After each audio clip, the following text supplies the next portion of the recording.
What's going on, everybody? Happy Tuesday. Happy Thanksgiving week. Happy Packers game week against the Detroit freaking Lions on Thanksgiving. Welcome into our members only Q&A, which is open to members to begin with. And then, of course, we open it up to everyone afterwards. If you're here after the case, make sure to check out those Pack a Day Podcast YouTube memberships. For those of you who are here already, appreciate you for getting all those wonderful questions in. Looks like we've got a bunch queued up already, so we'll jump into those in just a moment. Not a ton of news. Matt talked today. We got an injury update. Same injury report as yesterday, save for Keyshawn Nixon became a limited participant. Matt said they give him the week. Matt was asked about Jaden Reed. They said, basically that, we'll find out on Thursday at noon if he plays or not. I still don't think he will. I think it'll be next week, but we'll have to kind of keep an eye on that. And then it sounds like LVN wasn't quite ready last week, and it sounds like he may not be quite ready again this week. So might be a little bit longer on LVN, unfortunately. But again, we'll keep an eye on the injuries all week long, and we'll get an update very, very quick because the game is in, less than 48 hours. It's going to be here really, really quick. Now let's get into all of our wonderful questions for today's show. We'll try to get to as many as I can, have at least an hour. And if we need to go a little bit longer to get to a few more questions, I'll definitely try to do so. All right, most hated Chicagoan coming in hot from the beginning. Asked the question at 4:15 in the morning this morning, most hated Chicagoan. Get some sleep, my friend. Happy early Thanksgiving, Andy. About 3/4 through the season and Chiefs Lions still out. 49ers heading to 11 wins. Can't wait for Jordan to get his turkey leg. What's your one must-have dish? Go Pack Go. Most hated Chicagoan, are you setting me up to fail here? For those who don't know, I am not a Thanksgiving food guy. So I have my traditional Thanksgiving pizza. So my go-to dish on Thanksgiving is pizza, like it is, I don't know, about 99.9% of the year. But no, I'm not a traditional Thanksgiving fixing guy. There are a few Thanksgiving dishes that I am fine with. Apple pie is fine. I do not like pumpkin pie, but apple pie is fine. Like any sort of bread, dinner roll, anything like that. Cranberries are okay. It's manageable. That's about it. Those are the things that are on like a traditional. If there is actually like a mac and cheese, totally down for that.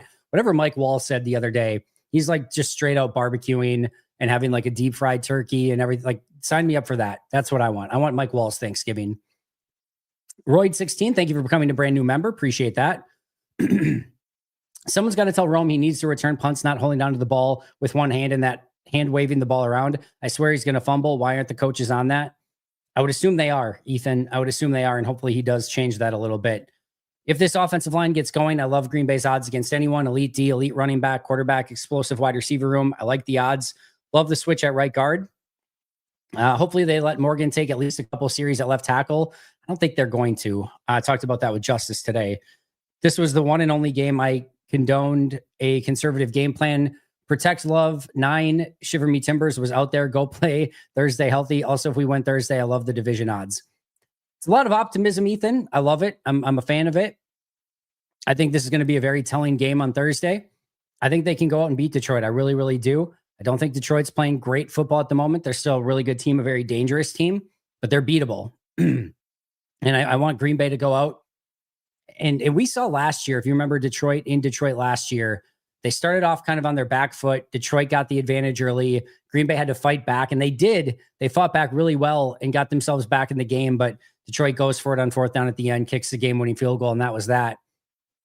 I want to see Green Bay start off a little bit stronger in this one. I think if they do, they have every right to go and win this. Either way, they have the right to go and win the game, but I think that's more the recipe for success.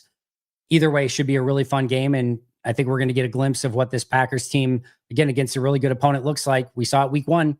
They can go out and beat this Lions team. Now it's in Detroit. Can they get a big road win? I'm pumped for it. I think they will, and it should make for a really fun Thanksgiving Day matchup.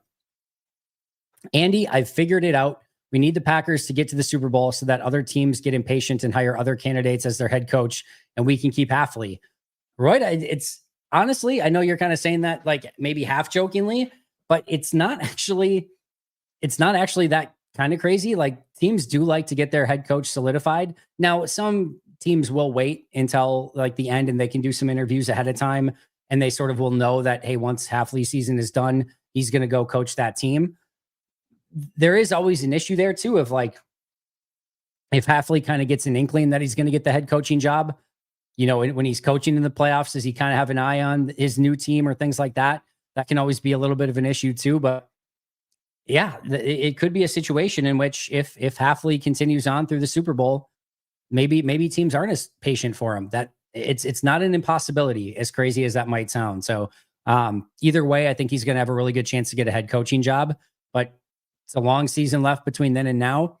How this defense performs the rest of the way could go a long way in determining that. And obviously, the hope would be that Halfley will be back next year, but there's certainly no guarantee of that. I don't get to see the all 22. How often does Half run stunts opposite Micah? Seems pretty often, but must just be the TV copy. I'd have to keep an eye on it a little bit closer, John. It does seem like there is some stunts that are run opposite Micah Parsons. They run some with him as well. But I'd have to go and chart that. That may be a little bit more of a Dusty Evely question. He charts some of that stuff a little bit better than I do. I'm kind of going and grading the player, but there certainly is a use of it from Halfley for sure. Were they running so much pistol because of Jordan's shoulder? It looked better than shotgun, but I would like to see more under center. I don't know. Sorry, John, I'm 0 for 2 on you for you today. I'm sure it maybe played a factor, but they did some pistol, they did some shotgun, they did a little bit under center, they did a little bit of everything. I also would like to see a little bit more under center run and just under center in general. I think there's a lot more advantages to that, but I do like pistol. I'm not a huge shotgun run guy, but you have to run it from time to time. But if they want to run more pistol, I certainly wouldn't be too upset by it. Ben Fennell and Nate Tice have been talking about under center drop back without play action. No play action changes the timing from what the linebackers are used to. Like to see that as a change up, maybe out of 6 offensive line. Sure, I'd be all for it. I'd be absolutely all for it. I think they're just starting to put in some of the wrinkles to their 6 offensive line stuff. Still a relatively new formation. I'm sure they had it in, going into the season, but it's a formation that became much more in vogue in the season from a bunch of teams. And with losing Tucker Kraft, it changes, the calculus there a little bit as well. So I think they're probably just starting to get to maybe some more wrinkles out of the 6 offensive lineman set, and would absolutely love for them to use more of it and find some more of those wrinkles out of it. The offensive line plan this past offseason, we have a good offensive guard playing near Pro Bowl level. I want to actually cut you off right there, John. Elton wasn't, guys. I don't know how more clear I can be on that. Let me see here. Let's see where he ended up last year. So he had a good grade last year. He had plus 3.3. But just to kind of give you a comparison, Sean Ryan was a plus 2.75.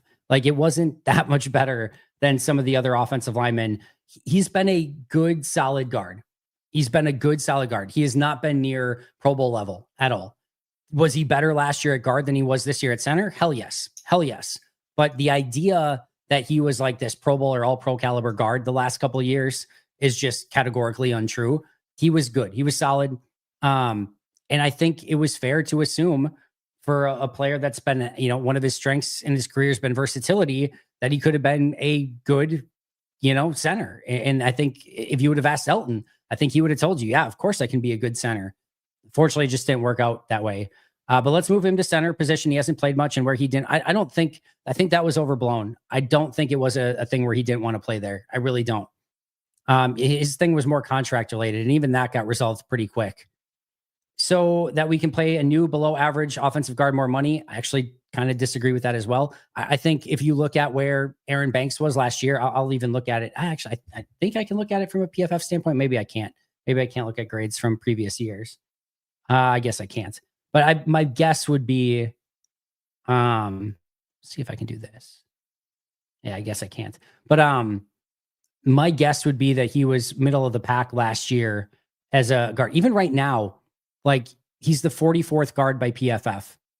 There's 64, I guess 64 starting guards in the NFL. It's slightly below average. I bet he was above that last year. I think he was in the 60s. But he was an average guard in the NFL last year. So I don't agree again that he, at least coming in, was a below average guard. Without that screw up, the Packers might have no losses. Make it make sense, Andy. So we went through some of it already. They overpaid Aaron Banks.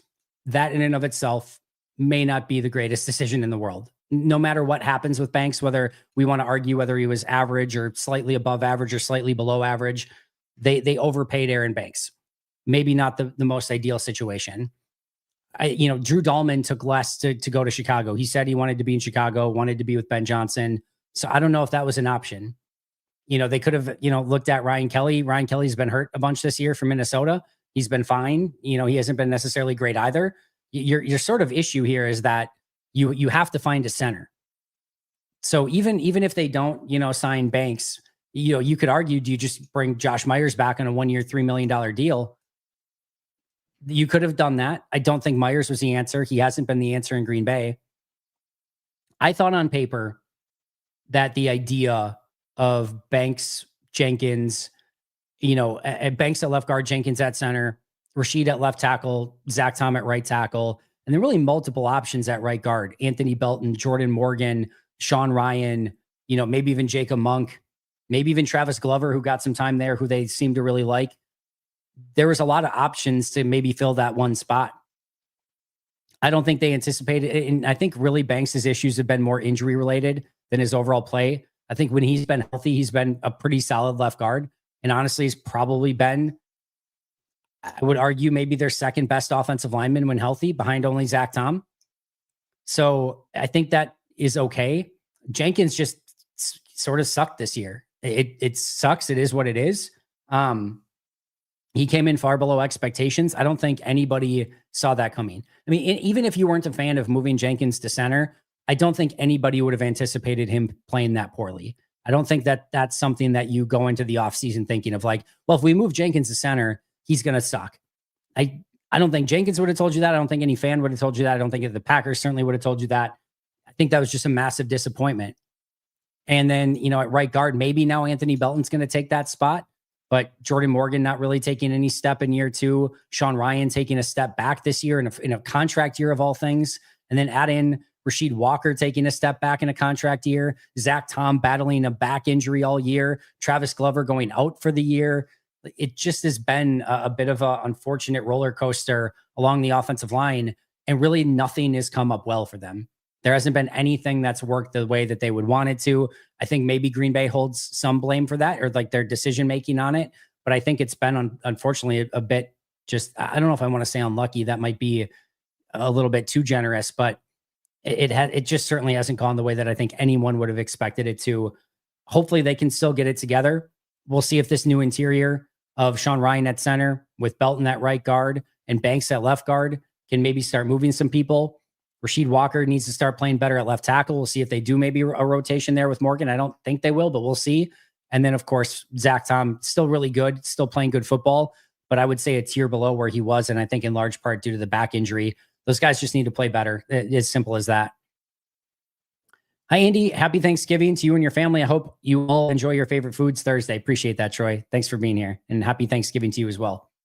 Do you think the Packers' overuse of Josh Jacobs is similar to that of Devontae Adams, both amazing players who we tend to depend on too much versus opening up the whole offense? I don't think, Troy, that this is we love Josh Jacobs so much that we want to hand it off to him so much sort of thing. I think this is defenses are playing us really soft and we need to establish the run game sort of thing. And I think a great example of that, now it's a little bit different this past week against Minnesota, because Minnesota had, McCarthy and they couldn't really do anything. But what did we see? Even without Josh Jacobs, I mean, Emmanuel Wilson had 30 touches in that game. I mean, they continued to feed him. They continue to get opportunistic looks in the run game. And this offense is trying to figure out a way to take advantage of them. I honestly don't think Matt LaFleur likes the idea that other teams are saying, here, please run on us. And they can't do it. I think I think it's eating him alive. I think he sees Matt's a really smart offensive mind, but in a way, it's almost like a smart, simplistic sort of mind, where his main goal is not to sort of do something that's going to be, oh, you're playing us in cover 4. Well, I know exactly how to attack you deep still with cover 4. I'm going to do something that nobody else thinks can be done. No, it's more of like, oh, you want us to run the ball? Awesome. We're going to run the ball. Oh, you don't want us, you're willing to let us throw deep? We're going to throw deep. Oh, we can hit the outside stuff. We're going to hit the outside. What is your weakness? What is the thing that you're allowing us to do? Because as we've talked about, no defense can stop everything. They're going to give you something. There's going to be some weakness to it. And all Matt wants to do is exploit that weakness. defenses are saying, run on us. And he's looking at the matchups. He's looking at what you should be able to do just from like a almost like pure scientific mathematical standpoint of like, we've got the advantage. We should be able to run the ball. And then they run the ball and they can't. And I think that is what's given him a lot of trouble. I think it's probably, causing him to lose some sleep at night. And I think that's why they continue to go to the run. I don't think it's simply, I would be willing to bet you. I would be willing to bet you if you saw teams just stacking the box and playing single high safety, this would be like a pass first offense. And everyone would be saying, why aren't you running Josh Jacobs more? Why is Josh Jacobs not getting more touches? The truth of the matter is whatever the defense is allowing you to have, you better be successful against it. And teams are saying, we're allowing you to run the football. And right now, Green Bay just hasn't had the success doing it. And at some point, and we've talked about this, you may need to evolve past that and say, all right, they're giving us the run, but we can't run anyway. You know what? A pass into a disadvantageous look might be better for us than a run into an advantageous look. That might need to be the change of calculus there. But I still think if Matt had his choice, he would just prefer to run the football when teams are giving him the opportunity to run the football. I would not mind a rotation of Rashid and Morgan at left tackle. The competition of Yash and Sheed seem to bring out the best in him. That part, Troy, I like your thinking on. I think Sheed is just better than Morgan, quite frankly. But hey, if it can light the fire under Morgan to say, hey, dude, you're in a contract year. Do you want to go out and earn that, 20 mil a year that's out there for you? Or, maybe we'll just give it to the first round pick. Maybe that does light the fire that he needs. That part I really like. The other part where I'm just like, I think Sheed's just kind of better right now. That I'm maybe not as much in love with, but maybe it does. Maybe it does light the fire that he needs.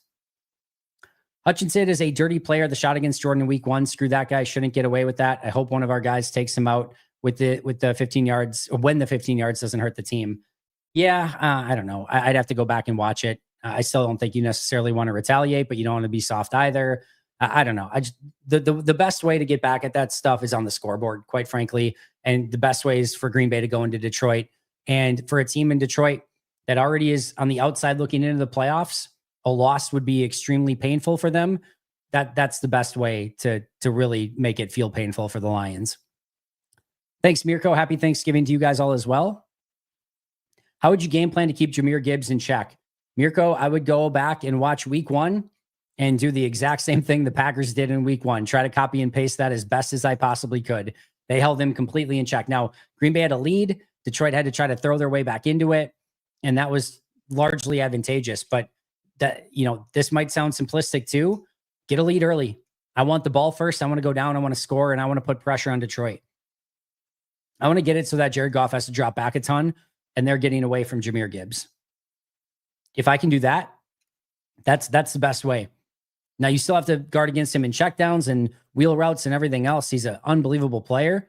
But I would pretty much copy and paste what they did in week 1 and hope that you can, I don't want to say get away with it, but hope that you can have the same level of success that you did in that game. I thought Quay Walker, Edgerrin Cooper, those guys were massive, especially on those checkdowns. Do the same thing, and you're going to have a really good chance to win in this game as well. Thoughts on Kafka's 4th and goal decision? The Giants had a situation a couple weeks prior where they had the same situation. They kicked the field goal and they lost because of it. You are a team with nothing to lose at that point. If it's week 1 and you're 0-0, or if you're, whatever, yeah, you probably just take the field goal and make them score the touchdown. Even then, I don't mind trying to go for the kill there. I really don't. Detroit's, even if you kick a field goal, now Detroit gets all 4 downs all the way down the field. They know they have to score a touchdown. You're basically incentivizing them to score the touchdown. And if you especially got the opportunity to say, hey, if we score there, it's done. And now even with the benefit of hindsight, that they went for the field goal in regulation. So if you convert, it's game over. You can probably hold them without a touchdown before regulation. But yeah, I don't know.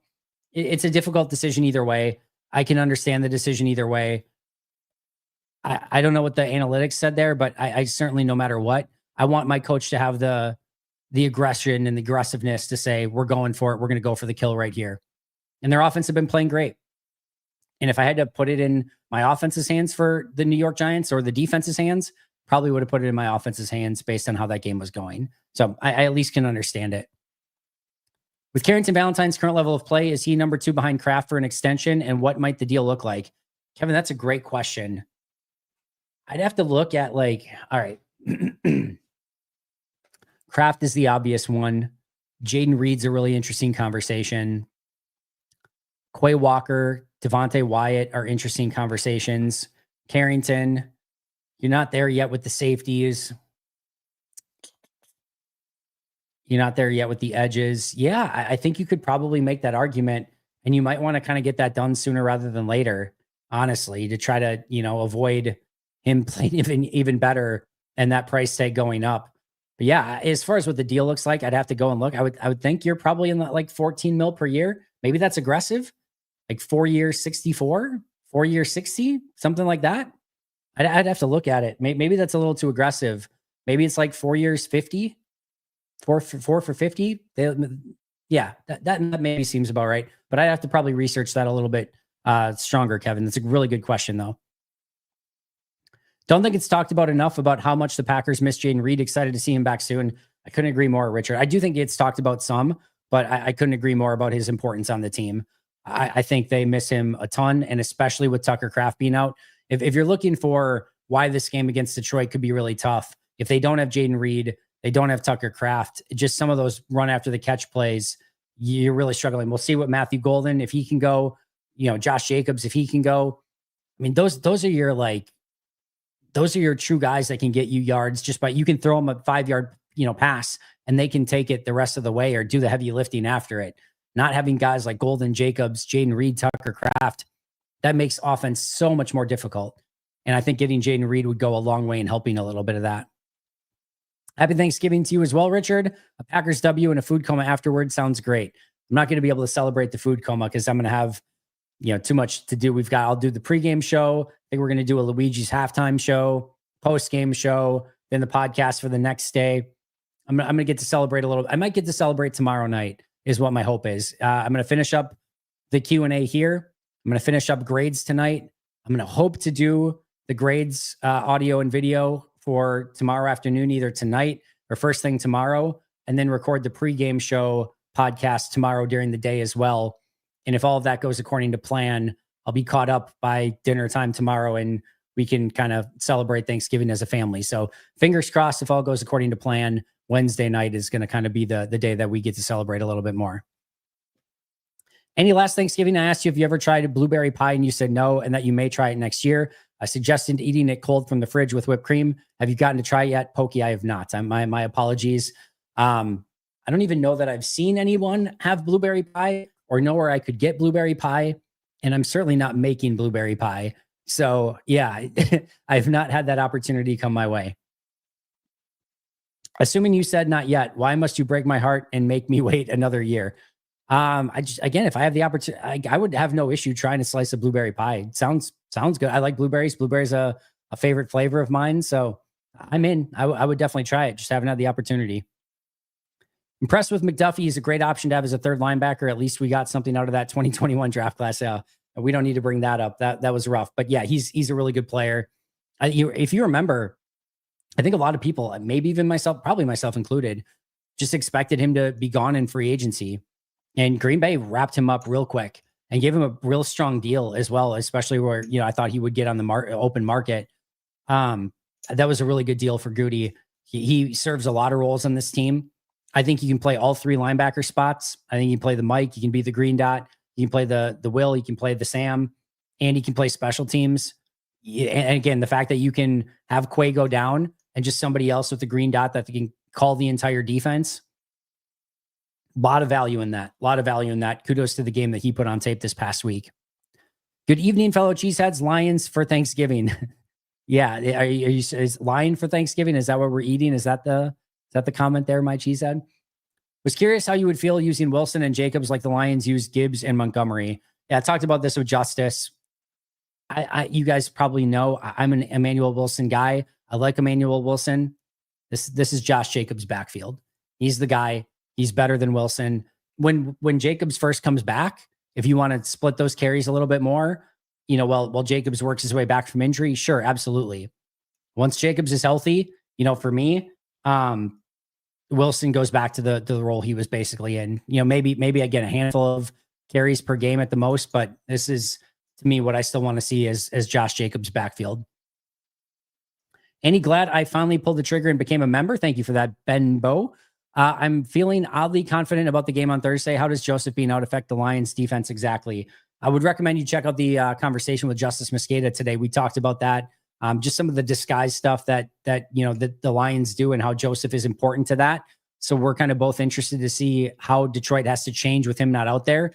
Beyond that, he's just a phenomenal safety. Is he dirty? Maybe we can argue that as well, but he's a really, really good football player that's had a lot of success against Green Bay. It changes their defense quite a bit, and him not being out there is a huge, huge advantage for Green Bay.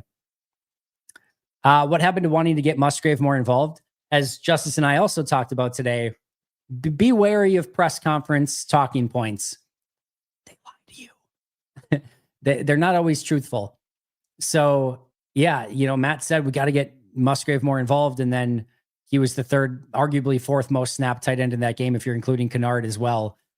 So I think they are kind of utilizing all four of those guys, including Kennard, in the right way right now. I think you have opportunities for each of them until somebody steps up and takes it and says, hey, I'm tight end one. Keep doing it. Keep rotating those guys. Go Pack, go. Go Packers. Appreciate that. I love Jacobs and agree that he's better, but Emmanuel Wilson, I think, gets north to south by a half second, which helps the offensive line and makes the blocking look better. Maybe, but I also think that Jacobs is able to avoid some stuff too that makes the offensive line look better. Yeah. Again, to me, it's I talked with Justice about this. I talked to Mike Wall about this. I feel this way. We're all in lockstep. It's not particularly close. Josh Jacobs is the guy. We need to let Morgan stay in one spot, then judge him. Yeah, Brandon, we shouldn't be ready to jump to the final conclusion yet on Morgan. I'll just put it that way. He got a pretty long runway at right guard and a pretty big opportunity. He had every right to just earn that spot and to make it his.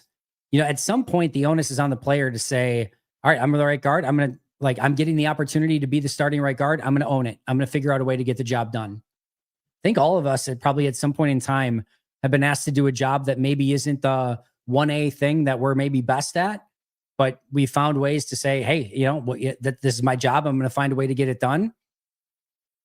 Do I think maybe he could be better as a tackle than a guard? Yeah, sure. I think there's an opportunity for that there, but he got a lot of runway at right guard and he could not hold that spot and quite frankly, didn't look great doing it.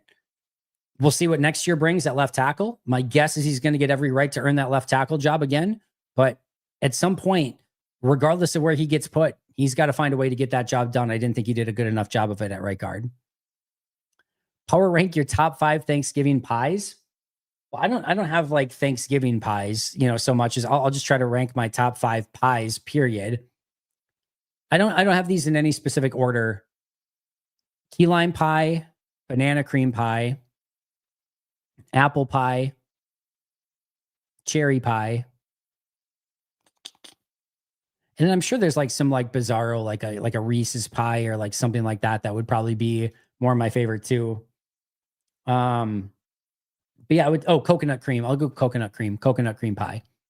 So those would be probably my power ranked 5s: cherry, coconut cream, key lime, banana cream, and apple. That's my top 5 in no particular order. Would you rather run at Hutchinson or run away from the 6th offensive lineman? I'm kind of leaning towards running at him. Yeah, if you want to, get up on him, double him, and try to get some movement, I think you can run at him. And even if you don't want to necessarily run at him, I think it's still important to, just so that he can't get a full head of steam, knowing that they're not going to run at me, so I can always get ready in a pass rush stance. I don't have to worry about defending the run. I think you still want to get after him a little bit and run at him. No questions asked. Still heartbroken about Kraft. He was the tone setter for the team. We need someone to take that from him this season. Yeah, I mean, Josh Jacobs can still be that. I think Christian Watson's, and maybe not the tone setter, but he's done a great job since coming back. Jaden Reed will help a ton. They're going to have some options there, but it's the same thing as when, the Packers lost your Michael Finley in their Super Bowl year. That was a huge loss for the team. I mean, just a massive loss on offense. And they had to find a way to evolve and get better. And they did. We'll see if Green Bay can do that this year and make a run somehow, some way without Tucker Kraft. Not sold on keeping Quay, paying $15 million. The Rams have started UDFA Spates for 2 years. Eric Wilson has balled out for the Vikings. We drafted Hopper. Top 91 Valentine should be offered a small extension now. I don't think it would be a small extension for Valentine. Mostly in Chicago, and you bring up a good point. As I started reading your question, I was ready to say, yeah, I think you want to keep Quay. Most of you will know I've not been a huge Quay guy for the majority of my Quay experience in Green Bay. I do think he's played pretty good football as of late. And Justice and I talked about this a little bit as well today. I do think the thing that you need to remember is Quay is pretty darn good in pass defense, or at least like he adds an element to pass defense that like Isaiah McDuffie and Tyron Hopper don't right now. And I do think, just go back to that Lions game in week 1 and what Quay and Cooper were able to do, shutting down the check down game to Jahmyr Gibbs, I thought was really special. And I think as those two play together even longer, they have the ability to build even more of a synergy. Linebackers usually age well. It sometimes takes to their second contract where, you really start seeing them break out. Even a guy like Roquan Smith had his ups and downs early, and then he got to that second contract, and that's where he really solidified himself even more, in my opinion. So I'm more on the side of bringing Quay back. I do believe your overall GM mind and GM philosophy of like, hey, we can get by with linebackers isn't necessarily the wrong one. I will also say when Green Bay's tried to do that in the past, it has not gone well for them. It has not gone well for them at all. So I'm probably more on team keep Quay. I would not lose sleep over it if they let him walk, if I'm being honest. I think right around that, like it's like a 3-year 45. That's really probably like a 2-year, like 35. I think I can get by with that. I don't think that's going to be anything that really sets the team back in any major ways. And I do think, he's a captain. He's the green dot. He's fast as hell. He's playing better football. He's playing downhill. I would probably lean towards keeping him, but I will agree with if I were starting a team from scratch, I would probably, like off-ball linebacker might be one of the ones that I maybe think of a little bit later, or maybe not as like a priority. I'd want to start building in some of the more, arguably premium positions. But man, linebacker's tough. And if you can maybe sometimes find them, but man, if you don't have linebackers, we've seen that play out in Green Bay too, and it gets really shaky really, really fast. M.2, we talked last week briefly about fullbacks and how you'd love one if we could get one. Our college team's done producing them. Are they unofficially just going the way of the penny? I just want a fullback, man. Yeah, they are. They're not in vogue anymore. I mean, some offenses certainly still have them. A lot of times you'll see when a team has a fullback, it could be a converted linebacker, a converted defensive end. You see these players who have played different positions that convert to fullback. A lot of teams will just use a tight end as more of like an H-back sort of player and sometimes line them up as a fullback. We've seen a little bit of that with Josh Wiley. But yeah, finding like a really good fullback is not an easy thing to do. And if you can find one, they can certainly still have a lot of value for you. I'm super late to this live. You're only 33 minutes late, Danuke, and you weren't even that. You were 24 minutes late, actually. Thoughts on Carrington Valentine turning into a nice CB1? I love it. I've been a huge Valentine guy. I think he has done a tremendous job this season. He's covering great. He's playing more physical. He's tackling better. He just looks the part. He's playing fantastic. Just catch the ball when you get thrown a couple of those. That'd be nice. But I'm very, very thrilled with the way that Carrington Valentine is playing. You should be able to find blueberry pie just at the regular grocery store in the bakery section, but certainly if there's any local orchards or country stores that sell pies, those would probably be best. All right. Fair enough, Pokey. A lot of pie conversation today. Josh Jacobs is the truth. I don't want to hear any difference. I'm kind of right there with you. Not convinced, but my gut tells me the Packers have turned it around. Toyotathon is on. Love is an elite level quarterback who just needs some help with drop balls and solid offensive line play. Coach, when Josh Jacobs and Jordan Love are given good offensive line play, they've looked amazing. The big thing is I've talked about since week 3 or 4 has been, hey, the offensive line's not playing great. They still have to find a way to step up.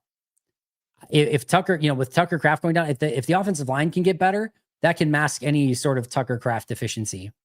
I'm hesitant to say that they can do that, but yeah, the offensive line to me is it's the skeleton key that unlocks everything for this team moving forward. If the offensive line starts playing better, and I think there has been some signs lately that it's all steam ahead. It's full go. You're ready to compete at the highest of levels.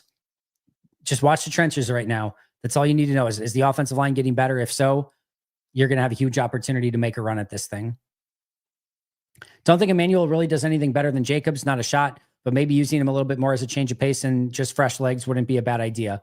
Yeah, I think that's fair. And again, they usually get him in a couple series a game. I think that's exactly where you want to see the usage for Emmanuel. I don't know that at some point I've probably tried, is it pecan pie, pecan? I've had it at some point, I think, but I have no recollection of it. So I don't know. I might just have to try it again. Pumpkin pie is terrible. Pumpkin everything is terrible. Pumpkin spice everything is terrible. Over under on whether the Bears are still sitting atop the NFC North by the end of the week. All I need to know is, all right, so let's see here.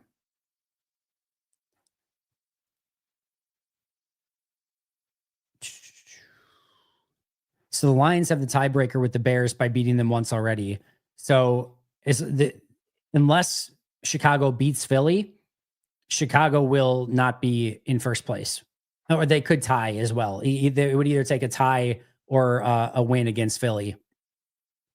And so if Philly wins, which I think they will, I think it'll be close, but I think Philly wins, then the winner of Packers Lions is just in first place. So I would put the odds that Chicago's in first place as pretty slim, but it just literally comes down to Bears Eagles. If the Bears win or tie against the Eagles, they're in first. If they don't, either the Lions or the Packers will be in first. Packers to the bowl, brah. Jaden Reed is that tone setter without Tucker. Nothing but love for the G from that man. Yeah, I love Jaden Reed. He's good people. Hope we beat the Lions, mainly so the Packers fans can stop defining their season by Detroit.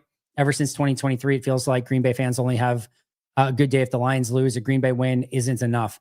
I don't even know if I'd put it that way. I'm just ready for like the constant, like, I wish Matt LaFleur was a little bit more like Dan Campbell, or why can't the Packers be more like the Lions? I just want that to kind of go away. Listen, there's a piece of it that's fair and true, no question. I like the aggression as well. I like what Dan Campbell, but we've seen as of late, just being aggressive does not solve your problems. It doesn't make you inherently better. You still have to go out and execute. And we saw like, look at the games against the Vikings. The Lions were still ultra aggressive against the Vikings. They lost. Green Bay was ultra conservative. They won. Just aggressive or conservative on its own accord does not guarantee you anything. But I'm hopeful that if Green Bay can pick up this win, maybe we can put to rest some of those. Well, if only so and so are as good as Dan Campbell or the Lions or whatever. That's what I'd really like to put to bed. If you get rid of Quay, it's not going to be easy just to replace him with some undrafted free agent. I don't think people really appreciate him enough. Some people still act like he's playing bad football, which is insane. I think the argument beast would be, even if Quay left in free agency, and you didn't bring him back, you still have McDuffie, Hopper, and Cooper. And that should be enough as a linebacker trio. And a part of me says, like, yeah, it probably should. It probably should be enough. But I still think Quay is playing well. I still would want him back. I like the depth. I like having McDuffie and Hopper as sort of, kind of your third and fourth linebackers. But you're going to probably pay Cooper when he comes up, right? A pretty, expensive extension. That's probably going to happen. And, at some point you're going to have to make a decision on Hopper if you ever want him to play and get a chance. So that there are some questions there. And for a team that's going to get pretty salary cap maxed out pretty quick, I can understand at least the conversation. Even if I'm a little bit more lenient towards keep Quay, I can at least understand the logic behind the question. Mainly was a stretch there. I mainly hope we beat Detroit because go Packers. So we're on the same page, Em. Once Reed is back, if you had to pick who would the core receiving rotation be, I'd say Reed, Watson, Wicks, and Golden, but Dobbs is still Jordan's security blanket. We talk about this. No, we did. Oh, we got that right. Safety blanket. I don't know. I'm all confused now. Now I'm confused by the safety valve, security blankets, all of it. Yeah. But we'll be back next year. I don't think Dobbs will be back next year. I'm pretty set on that. I could be wrong, but I'd be pretty surprised if Dobbs was back. The rotation I would use if everyone's healthy. I'm really, if everyone's 100% healthy, meaning snap count's not a thing, Watson and Reed are going to be out there a ton. Like Reed's playing like 50 snaps a game. Watson's playing 50 snaps a game. I'm going to probably use like Wicks to spell like Reed for 10 and Wicks to spell like Watson for 10. And then the other position is probably going to be split pretty 50-50 between Dobbs and Golden. That's kind of, it doesn't have to be the positions, like if you want Golden in the slot or whatever, but that's kind of the rotation that I'd be looking at. So if you're looking at like 65 snaps a game, or let's just do 60 because 60 is even easy, right? That would be like 50 for Watson, 50 for Reed, 20 for Wicks, and then 30 for Dobbs and 30 for Golden. That's kind of what I'd be looking at if I were Green Bay when all five are healthy, and nothing for Heath or Savion or anyone else, Melton, anything. Just those five. That's all I'm going to go with. Yeah, not looking good for Heath. I would tend to agree there. Couldn't agree any more on Valentine, Andy. I love his energy he brings, especially on every pass breakup. He's been fantastic. My prediction, Watson, 100+ receiving yards and 2 touchdowns on Thanksgiving. All right, I'm in. Sign me up, Richard. Romeo Doubs had a 5-yard punt return. It feels good to finally have a bona fide punt return. Jokes aside, what is the mechanical reason why good wide receivers can't easily punt return? I have trouble understanding special teams. So punt return, couple skills that you want. The biggest one is the ability to catch the punt. Not everybody has that. That's not a clean thing for. I see all the time, why isn't Savion Williams returning punts? Savion has very shaky hands. Very shaky hands. It hasn't shown up, and he had a lot of contested catches, but go back. What was his biggest thing that people talked about on tape? A lot of drops. What do we call it? Sex Panther hands. 60% of the time it works every time or whatever. That's one of the last guys you want returning punts, because you're not going to trust that he just feels it clean. So like somebody like that is out of the equation. You want to have some sort of speed, right? Like, so Malik Heath would be like out of the equation. Arguably, Romeo Doubs should probably be out of the equation. He's not a real punt returner, right? So the first thing is, some you have to be able to catch the punt, and you have to have some speed. You have to have good decision making. You have to know when to catch, when to fair catch, when to let it bounce. Like all of those things, really important as well. So decision making skills, massively important. And then the other thing is what you generally want. One of the biggest traits is like once the ball is in your hand, for a punt returner, you really need to have some agility and the ability to get north and south while making people miss.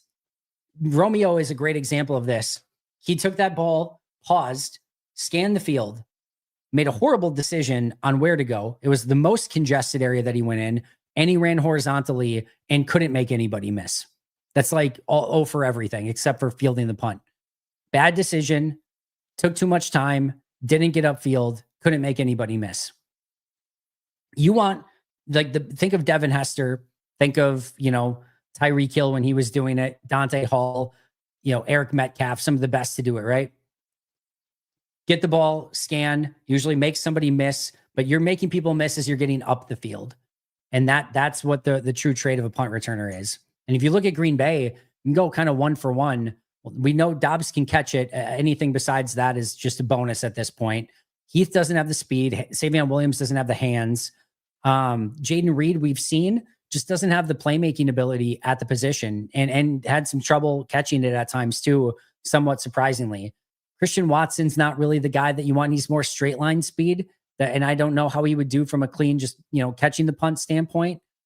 Who am I missing? Wicks would be an interesting one, quite frankly.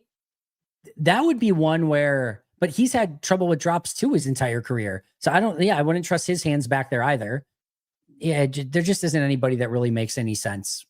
And that sucks. But yeah, just kind of is what it is right now. Golden was the other one.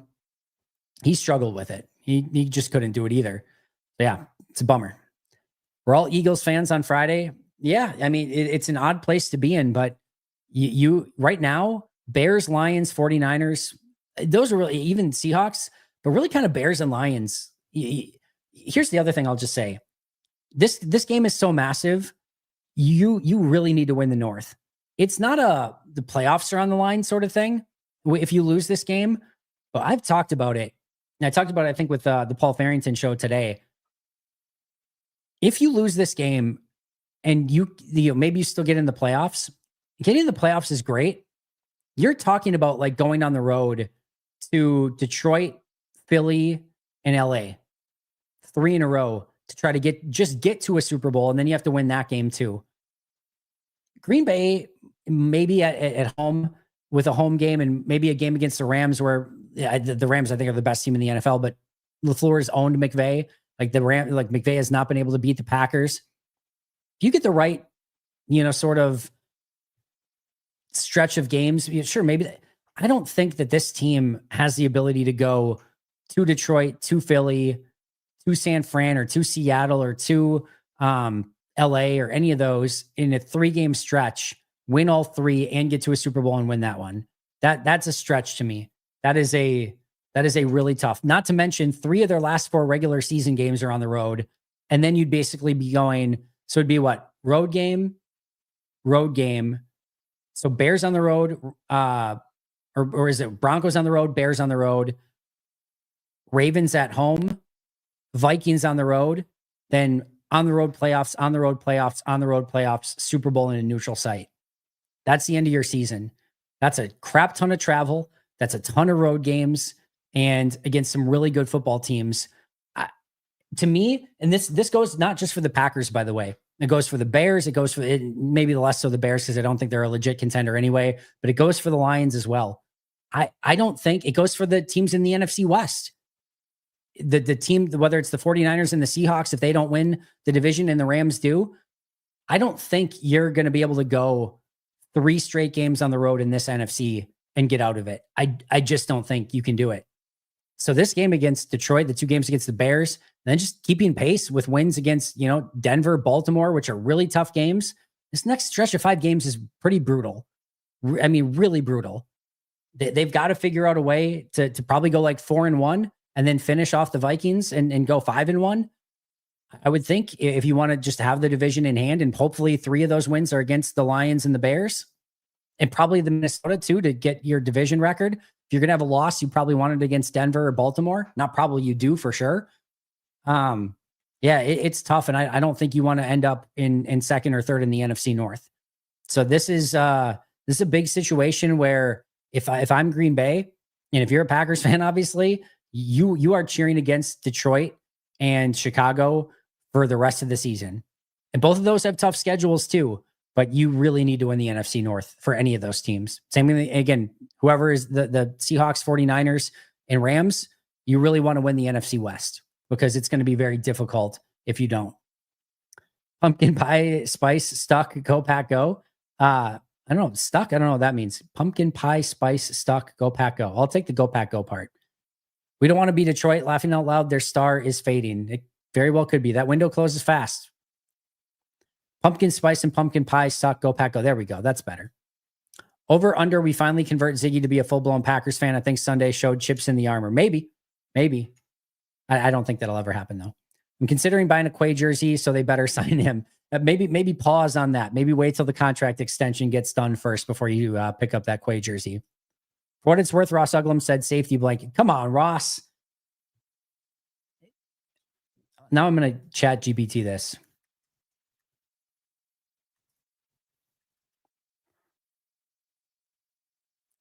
ChatGPT says safety blanket is a real term, though it's more commonly known as security blanket. Both terms refer to an object, person, or practice that provides a person with a sense of comfort and security, much like a child's physical security blanket. I still think it's now I'm all confused of which one I originally said. Safety blanket, I don't think makes sense to me. Security blanket makes sense to me. I don't know. Now safety blanket doesn't make sense still. I don't know. Screw you, ChatGPT. I don't mean that. You're probably going to be our overlord someday. So I love you all. I'm totally teasing. Has Evan Williams been better than X this year? Do teams just complete? I think X and Evan Williams and Javon Bullard have all been fantastic. I think they're asking them to play in different ways. I think Evan Williams is playing out of his mind good right now, but X is playing fantastic football as well. I just think you're in a very lucky position where you've got 3 safeties, one of which is playing in the slot, that are really playing impressive football. And it's really one of the key reasons why you just don't see teams get explosive plays on Green Bay right now. Nothing sucks more than safety blanket. There you go. 60 is a super composite number. I love 60. All right. 60 equals 2 times 2 times 3 times 5. It has more prime factors than any number smaller than it. All right. The more you know. Christian Watson was an All-American kick returner in college. Why do you think they never ever tried him out there? That I don't know. I think probably the injuries would be my guess. But kick returner, you can use somebody like a Christian Watson very easily. My guess is like Keyshawn Nixon, Christian Watson, Marshawn Lloyd. My guess is those three would be your best kick returners on the team. And unfortunately, right now they're not using Watson or Nixon, maybe for right reasons, and Marshawn Lloyd's hurt. But yeah, it's a bummer that you can't put him out there right now. I don't know why he's not returning kicks. At some point, I'll try to get to a press conference to ask that question. Is there any way to make sure the 9 stays with the Vikings and they have to start him? Can we sign a contract with someone to ensure this happens for the next 10 years at least? I don't think that's the case, but just hope that if Max Brosmer starts this week, that he doesn't look good. You don't want to all of a sudden like a Brock Purdy, even though Brock Purdy sucked the other day. You don't want something like that where they catch like a late round pick who's all of a sudden good and they're not paying him any money.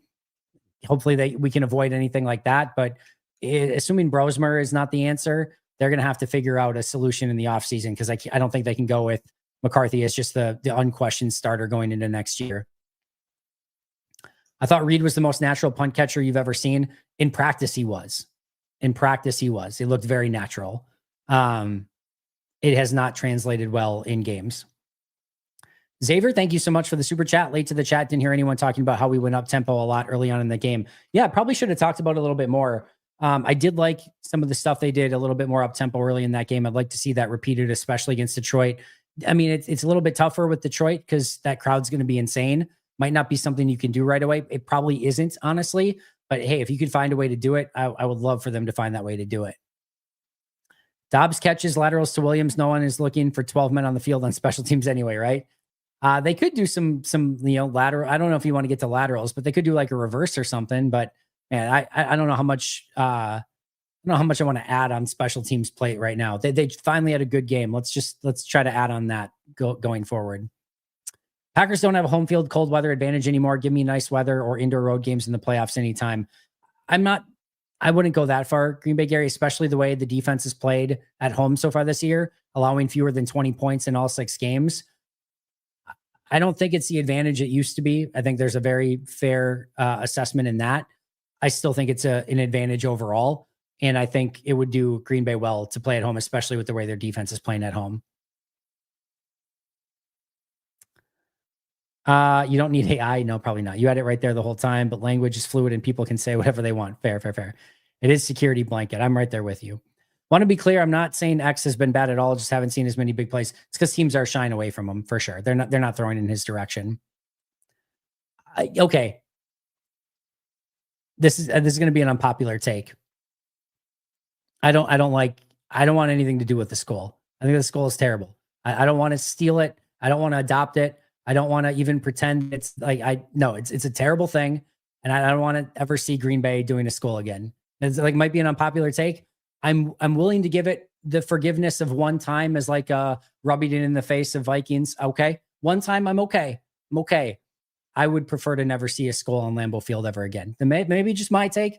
I'm not mad at it, but if I had my choice, I would say I never want to see a skull done by a Packers fan or player ever again. When was the last time we saw Matt pull out a trick play or two? I hope we do on Thursday. It's always been a weird thing for me. He has had some in his back pocket from time to time, but it's not something he seems very comfortable with. I'm always a little bit weirded out by that. I wouldn't mind if he had 1 or 2 in his back pocket this week. Being at home is a big advantage no matter the weather. Definitely don't want to go on the road for 3 straight games. That's the other thing too, is just avoiding 3 road games is maybe even more important. Security blanket is better, but will cost more against the cap next year. Safety valve should be who we resign. I'm okay with that. Just this one time, but I loved how rude it was to the Vikings fans. That again, one time, okay. I'm okay with one time. I missed one of your chats. I can't believe you said pumpkin pie sucks. Sorry, I missed your chat. I don't know where it went.